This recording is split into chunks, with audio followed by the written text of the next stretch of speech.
I just went up the stairs backwards. Oh my gosh. So go back down those steps. We're not ready for upstairs I just got yet. super tall. Okay, let's stay off the stairs. You're doing great. This is luxury real estate. It's the closest you're going to get to experiencing the future without docking the DeLorean.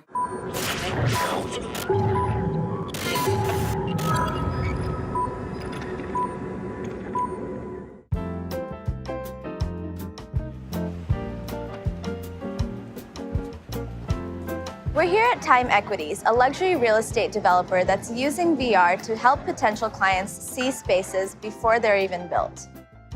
Virtual reality isn't new, but in today's luxury real estate market, it's giving the super rich a chance to tour properties without having to see them in person. We went to Manhattan to see just how this technology is changing the way the wealthy buy property. The idea for the company came when my wife and I were shopping for a home, and it was frustrating to look online and find limited tools, floor plans, and those weird fisheye photos. And we realized quickly that we wanted something that would help us, empower us really to explore real estate in a more efficient and practical way.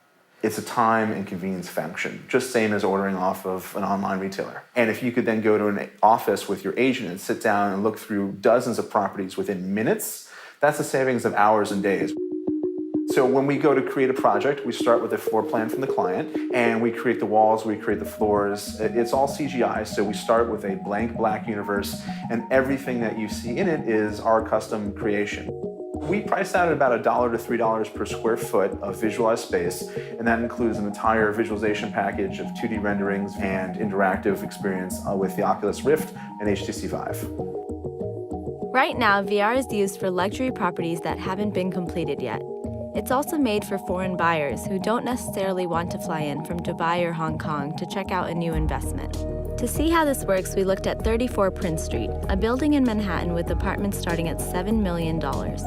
It's still under construction, but ready to be sold to the highest bidder. This is a 2D rendering of the Prince Street property, so none of this is actually real, but it's just supposed to show exactly what somebody would be getting. Now, this is a work in progress, so you're gonna get a sense of before we've actually finished it. This is sort of one of the first stages. So this is the front door, which will be a front door that you can't go through. Oh, God. You're doing you're doing awesome. I didn't play video games as a kid, and now I regret it.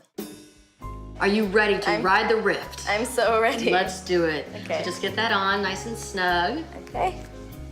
So slowly what I want you to do is look around. Just make sure I don't bump into anything in real life. Feels a little like Mario Kart. Oh, I love Mario Kart. I played a lot of that in college. So I'm looking around the living room. There's a really cool painting, some sort of modern art painting. The most surprising thing is how much you get a sense of the space here and also how clear the textures are. I feel like when real estate agents, no offense, Stephanie, sometimes show you pictures and things, they look a lot bigger than they actually are when you get there. I completely agree with you. Yep. Oh gosh, I can't get through this door though. Touring an apartment in virtual reality can have its drawbacks. The biggest being that even touring one space made me feel nauseated, a common side effect of VR. To see how the virtual tour compared to the real thing, I met with Javier, a realtor from Time Equities who's in charge of selling the units at 34 Prince Street. This is your kitchen area. Okay, I remember going through this. So you have beautiful views. This neighborhood is definitely better than I thought it was going to be in VR. So that's definitely a benefit of real life. Yes.